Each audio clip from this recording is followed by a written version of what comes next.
एक लम्हे के लिए सोचिए कि अगर आपका कोई बहुत प्यारा आपके सामने गिरकर बेहोश हो जाए और उसकी सांस ना चल रही हो, तो क्या आप उसकी कोई मदद कर पाएंगे? आपको सीपीआर करना आता है?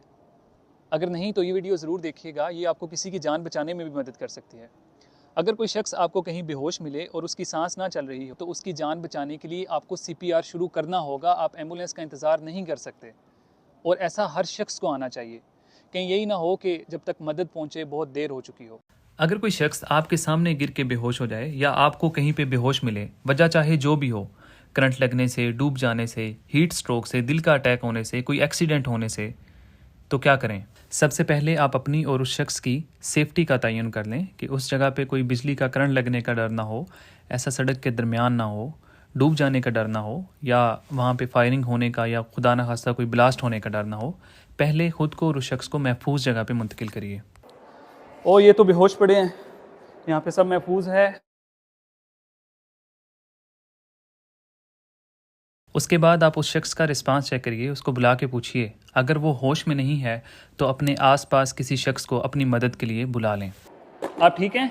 आप ठीक हैं? मुझे मदद चाहिए।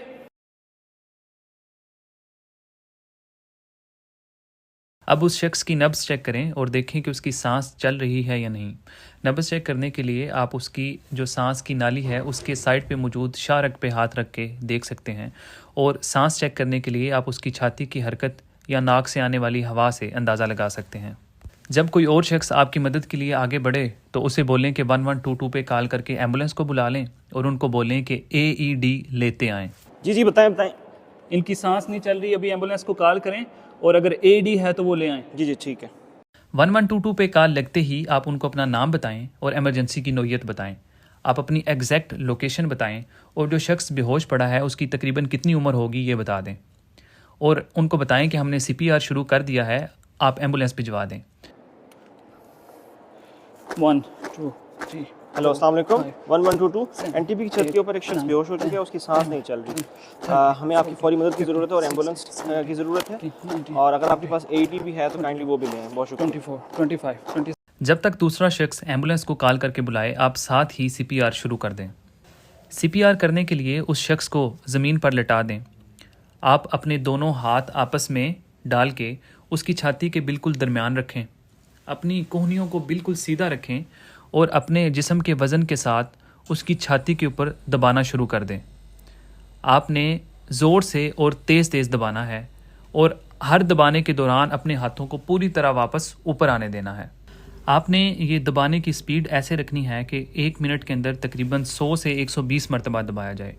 आप ऐसे भी याद रख सकते हैं कि हर सेकंड में तकरीबन आपको 2 मरतबा छाती को दबाना होगा। जब आप CPR कर रहे हों तो साथ साथ गिनते जाएं कि आप छाती को कितनी मरतबा दबा रहे हैं। 30 मरतबा दबाने के बाद आपको 2 मरतबा मुँह से सांस देनी होगी।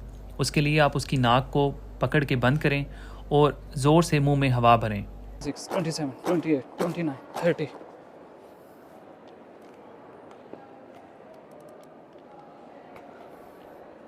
1 2 3 4 5।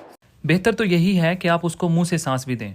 अगर आप मुंह से सांस नहीं देना चाहते तो कोई बात नहीं, आप सिर्फ छाती दबा के ही CPR जारी रखें, इससे भी उसकी जान बच सकती है। 6 7 8 10 11 12 13 14। इस तरह 30 दफ़ा छाती दबाने और 2 दफ़ा मुंह से सांस देने को बार बार दोहराते जाएं और अपना CPR तब तक जारी रखें जब तक उस शख्स को होश ना आ जाए या कोई एम्बुलेंस आपकी मदद के लिए ना पहुंच जाए। आप इस दौरान थक सकते हैं, किसी और की मदद ले लें, लेकिन इस तरह CPR करने से उस शख्स की जान बच सकती है, इसको ना छोड़ें। अगर उस जगह पे AED मशीन मौजूद हो तो उसका इस्तेमाल करें।